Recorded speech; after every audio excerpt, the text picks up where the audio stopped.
Good evening. Tonight, I shall be joined by another narrator in the horror community called HELLFREEZER. In tonight's video, we will be presenting you with two truly chilling stories. I will be reading the first, and followed by HELLFREEZER. If you like his work, then please check out his channel links in the description, as well as the authors of each piece. So, without further ado, let's begin. As I mentioned earlier, I was a 911 dispatcher for about 3 months. At about 3:30 AM one morning, I got an emergency phone call from a woman concerned about her neighbour. The neighbour had called her saying she heard something knocking lightly on her door. Going into a little further detail, she claimed it went door to door around her house and then repeated the process on all of the lower floor windows. Mind you, the neighbour has dogs and horses which are all going completely nuts, and I could hear them across the street from the caller's house. The caller advised me of her address and that she and her husband were both armed if anything were to happen. I dispatched an officer to patrol the area and the house, and everything remained silent for a while as I waited for the outcome of his findings.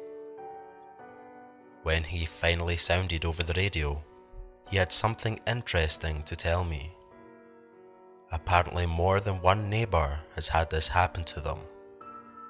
No one sees anyone out there, but they hear light knocking on their doors and windows.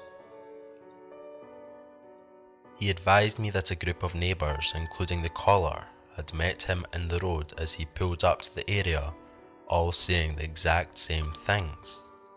Light knocking and no one there.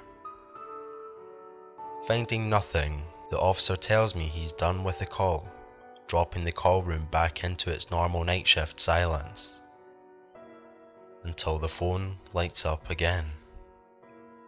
The same thing was going on the other side of town. There was absolutely no way the same person could have travelled from one side of town to the other in 3 minutes. It takes at least 20. So once again, I dispatched the same unit, and once again, people meet him there claiming the same thing. Light knocking and no one there.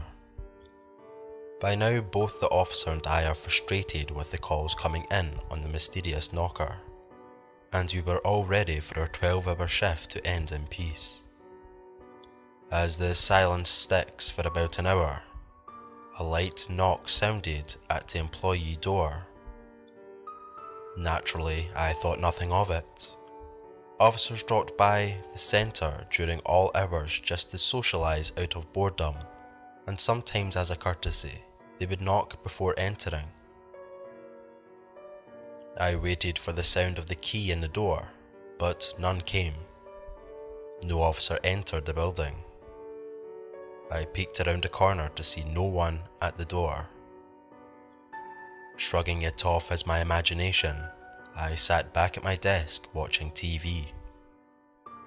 This time, I heard the light knock coming from the office side of the building, and all the hairs on the back of my neck stood erect, chilling me to the bone. What the hell? I didn't need to walk through the building to know that no one would be there. I keyed up the radio and advised the officer that the same shit was going down at our centre. I could tell by how quickly he answered that he could hear the panic in my voice. I didn't scare easy, but this terrified me. I woke up my partner and we both shut and locked the comm room doors, locking ourselves inside the room securely as we listened to the soft knocks start to circle around the building on the windows and back to both doors. I heard the officer pull beside the building and shut the door. We both saw the light shine through the windows as he looked around for the suspect causing the mass hysteria at 3 in the morning. We heard the familiar key jiggle in the doorknob outside the comm room and hear the employee door open and close. Only officers and dispatchers could open that door. We saw the light under the crack of the door block out as a loud knock sounded at our only safety barrier. "Open up, ladies, it's me." I opened the top half of the saloon door and saw the officer smiling at me on the other side. Breathing a sigh of relief, my partner and I hugged him as if our lives depended on it, which it easily could have. I didn't see anything as usual. "Are you sure you heard it, or was it just your overactive imagination?" I started to answer when the knocking started again. Pulling his pistol, the officer slipped down the hallway towards the office, knowing which route the suspect would take. Flinging open the door, the officer grew paler than a sheet of paper. "Who is it?" The officer trembled a little. No one. And every now and then, one of my friends from that office will tell me about it happening all over the county at various times. It can be once a month, or it could be several months before it happens again. But I just hope it doesn't happen to me again, because that was the scariest thing to ever happen in my life. A couple of years ago, when I was in high school, I had this best friend that I would always hang out with. We also had this tradition where we would always walk to the gas station near her house. The gas station wasn't too far, but when it came to a walking distance, it was about less than 5 minutes away. One night it was around 7 p.m. and my friend and I decided that we were going to walk to the gas station to get some Ben & Jerry's ice cream. Right as we were walking up to the gas station, we noticed a car with about 4 men in their late 20s that were parked. Except as soon as we were walking into the gas station, one of the men got out of their car and walked right in with us. Also, while we were walking in, it felt like every guy in the car was staring at us, and it just felt so unnerving. As my friend and I were walking around the inside of the gas station like we usually did, this man began matching our pace. So where we would walk, he would walk on the opposite side staring at us. He tried to play it off like he wasn't, because every time we would look up at him, he would look down acting like he was thinking of purchasing something. Immediately I began to feel something was off about this. So I turned to my friend and tell her that we need to leave as soon as possible. Which, looking back now, wasn't the smartest idea. So, as we are checking out, I look back and see that the man watching us has left the store without buying anything, and went back into the car with his friends. So we finished checking out and now we're walking out of the gas station. And these next couple of minutes are where I felt like my life could have truly been in jeopardy. Again, I was dumb for even going outside with the creepy man.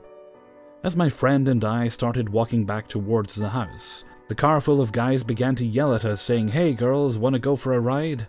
To which my friend of course yelled back saying no. She wasn't the type to take people's shit, especially guys like this. After she said no, they continued saying other things like, "Come on, we will make it worth your time," and other really weird things. We were probably a good 40 feet from them when my best friend decided to flip them off, which caused them to flip a switch immediately.